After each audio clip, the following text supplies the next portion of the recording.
Hello, my friends, and welcome back. I'm Chisgule Gaming, and in today's video, sponsored by the makers of Call of Dragons, we got to talk about the new Infantry that are right around the corner. I am freaking hyped. The patch is 1.0.39, Starward Sailors, and it's coming on the 24th, which is very soon. So let's see what we got here. Roots of War League begins mid-August. Dude, I'm hyped. Maybe I'll be casting Roots of War League? I'm not sure what the game plan's going to be there, but this seems pretty cool. We'll see who's the best of the best. In Rise of Kingdoms, the winner of this gets a cool city theme. Maybe there'll be something like that here. I certainly think the prize has to be worthy of the effort. So beyond just saying you're the best in the game, let's go on. New heroes, artifacts, and war pets. Let's go, baby. Added the new legendary hero, Kuma. Infantry PvP support, available from the Lucky Spin and the Wheel of Destiny. Added the legendary hero, Lei Kuan. Infantry, Rally, and Tank, available from the Wheel of Destiny and Strongest Lord. I don't know how this is going to work for us, given that we're already mid-season. It could be that we have to, actually have to place in the Strongest Lord to get the unlock, which would be kind of savage. Until the next season shows up? I don't know. I don't know what this is going to look like, but I spent all my speed ups recently. I guess I have enough to, maybe burst a Strongest Lord. I don't know. Everybody's going to compete for it. It's going to be wild. New artifact. Added the new legendary artifact, Serpent's Edge. Infantry PvP tank. Available from the Forge of Light and the Riches of the Forest. And they're adding a new war pet, Moss Rocks Aurochs. Infantry, fighter, and tank can now be caught in the field. I mean, who knows what this thing's going to do? We don't know the abilities yet, but subscribe, because I'm going to cover that when it happens. I might be on vacation when this stuff drops, so maybe I'll be recording from vacation. I guess we'll see. Up next, new events. Pirate Party Event Series. Okay, the coral's eaten away at our treasure maps.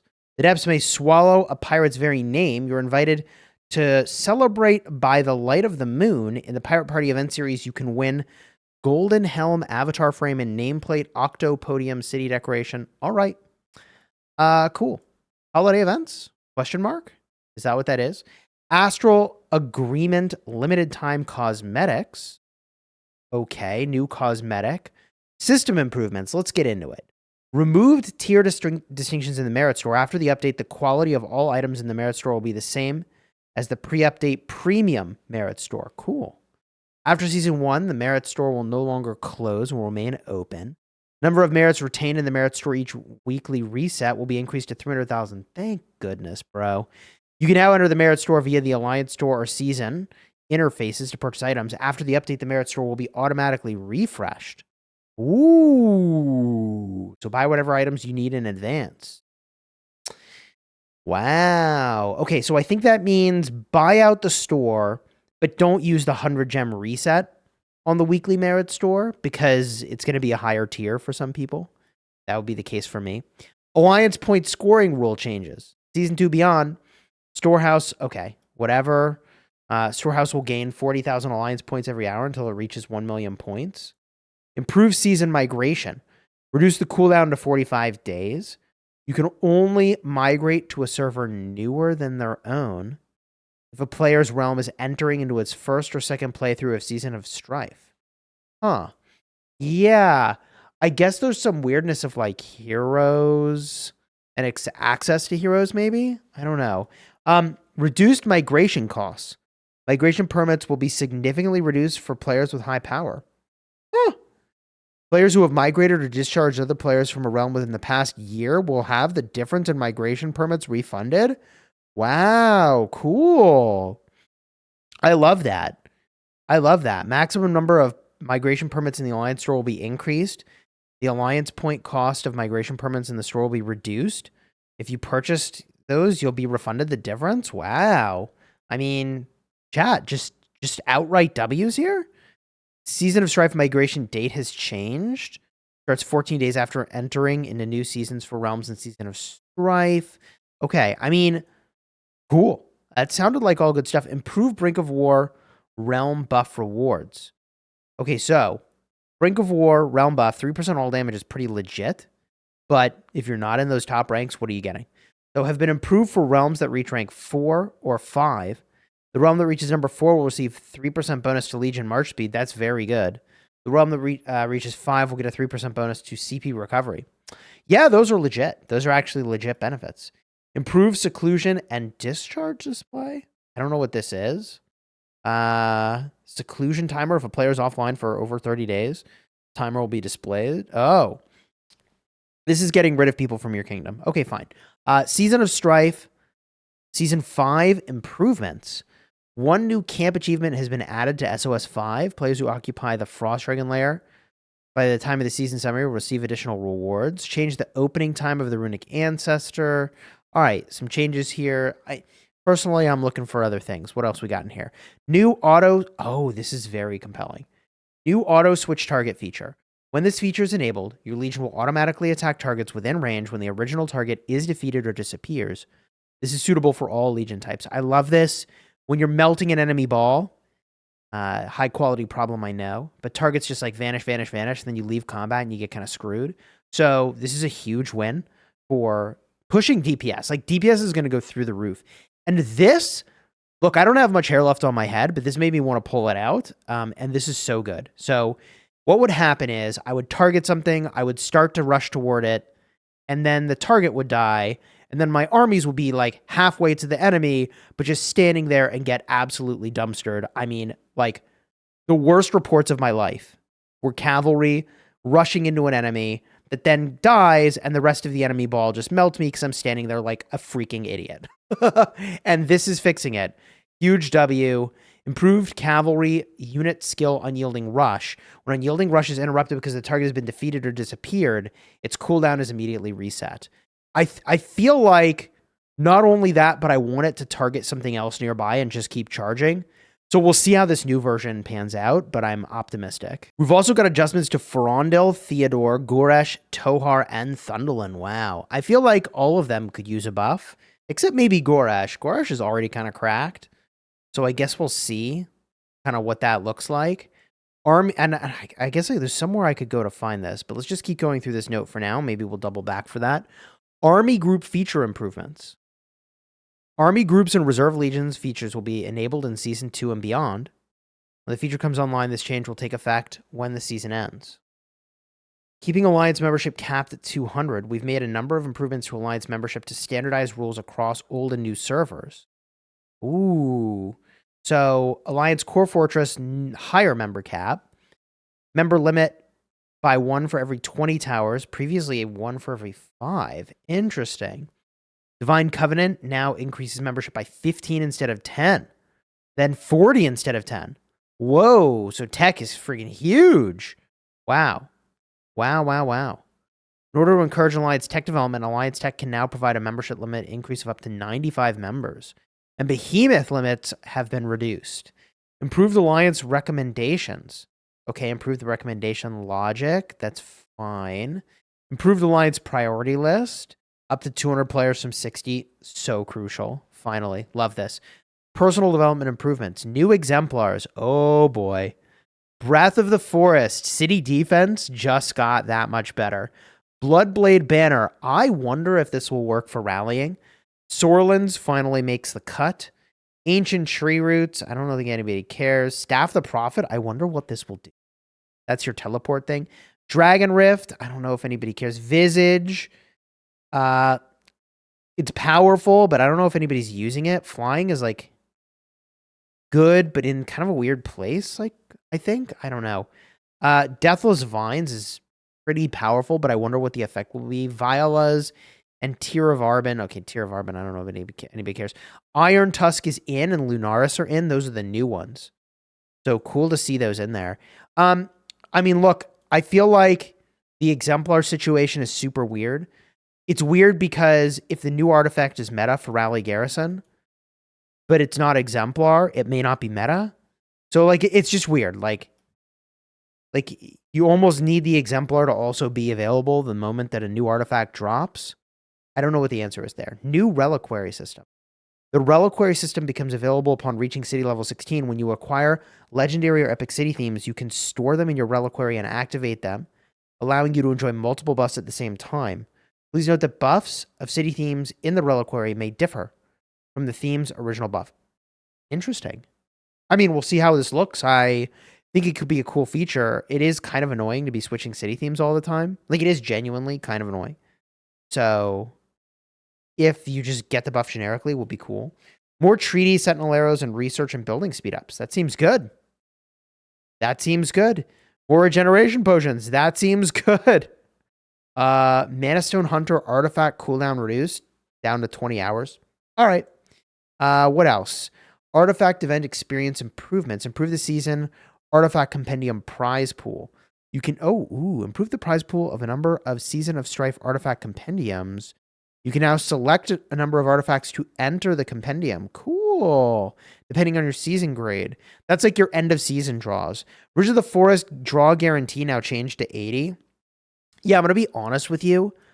I feel like Riches of the Forest is so unfocused with what you're getting and so pricey. I mean, you just have to gem it, right? I feel like they could reduce this further and it's still... It might start to push me in to really playing Riches of the Forest. Like, what would this number have to be for me to play Riches of the Forest? I feel like if it was 50 draws for a guaranteed legendary, I would play it without hesitation, right? Like, no, you wouldn't think you'd just play it, right? To some extent, that almost obsoletes regular artifact keys in a way. So there's some balance of like, what would the number need to be? I don't think 80 is low enough for me that I'm like, oh yeah, Riches of the Forest is like where it's at.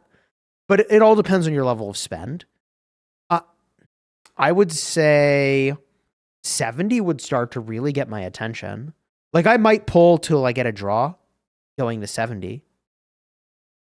60, I'm definitely in to spend gems. And I'm like, at 60 or 50 draws per legendary, I'm like, I would be trying to get as many gems as I could to specifically play it, right? Like, I would be buying double gems just to do this. But I don't know if 80 pulls me in that way, right? Improve Forge of Light wish mechanism. But this is definitely better. It's just, for my level of spend, it's not quite there yet. Still a little rich for my blood. If you were unable to obtain the artifact you wished for during the event, the number of draws that you grant... Oh, this is so good. The number of draws you made that granted legendary artifacts you did not wish for will be retained and carry over to the next event. So I think this is saying... Keep me honest in the comments. I think this is saying that, like, let's say you're, like, you've pulled... You are playing Forge, you didn't get the artifact, but you got a legendary, and you're like 50 draws in to the next pity, but you didn't get it. Will it remember that you had one and got 50 draws already? If it did, that would be a huge win. I've always advocated that you literally cannot pull Forge of Light unless you have enough keys to go literally like 90 pulls 3 times in a row. Basically, the first legendary you pull isn't what you want. The second legendary you pull isn't what you want. And the third guarantees your pity. Because, like, otherwise you did draws that should have built toward a pity that you never got. So I think they're making it so that you do get that pity and it carries over to the next one, which is actually massive W. Improve Exemplar Wish feature. Oh, improve the unlock conditions for the Exemplar Wish feature. Previously, you had to draw a certain number of artifacts in the Forge of Light to unlock the feature. Now, artifact draws in Riches of the Forest are also added. Okay. I mean, that's fine. After the update, your previous draws in Riches of the Forest will be automatically added to the draw count. The Exemplar Wish feature will be based on the sum of draws for both events. All right. Improved Tournament of Champions experience. Okay, they reduced the point requirements. Roots of War. Personal rewards for members and alliances that receive a buy are different, I guess. Testing preview. In order to improve our gaming experience, we'll shortly begin testing monthly pack perks. They include standard and advanced monthly packs.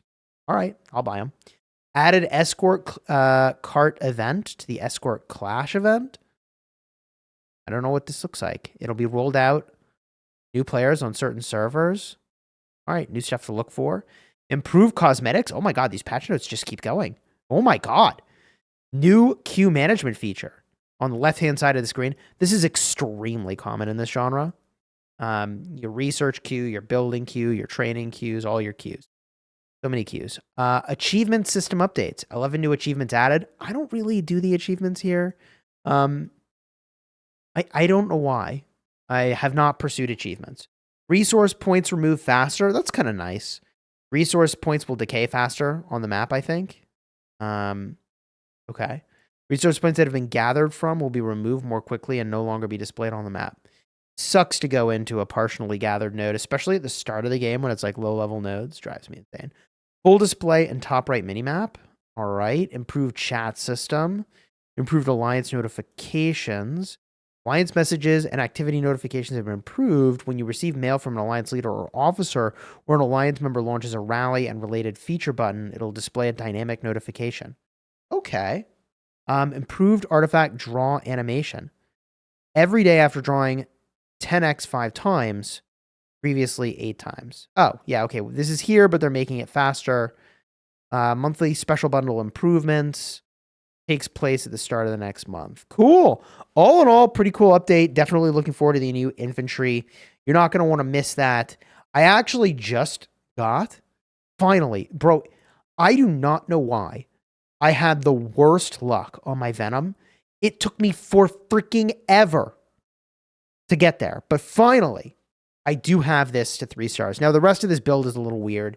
It's weird because I used to rally with this and garrison with this back in the OG, like the original release of Goresh days. And it was just a different world back then. Like, I would rally with Goresh and Skogul, and I think just mathematically it's correct to have, for Goresh Skogul as a combination, to have crit chance for counterattacks. Because you do 2 counterattacks per second. And when you're getting swarmed by like literally 40 plus players constantly, like increasing your crit damage there is crucial. It's why like I moved all in on the counter strike, hit back, blood for blood plan. But then I've also got fierce attack because I was like rallying and garrisoning, and like at the time it like kind of made sense. At the time, it was also unclear whether or not this could crit and you could enhance its damage because of that. And so the typical package for fierce attack is not something I have on here. The typical package for pet damage that I have on my main pet over here is not on there, using like Angry Roar and Blood Roar, whatever. I'm on a tangent now. You enjoyed the video, like on your subscribe. We got our first major fight coming up really soon. Should be actually insane. You don't want to miss it. Until next time, you have fun smashing your enemies. Take care, everybody.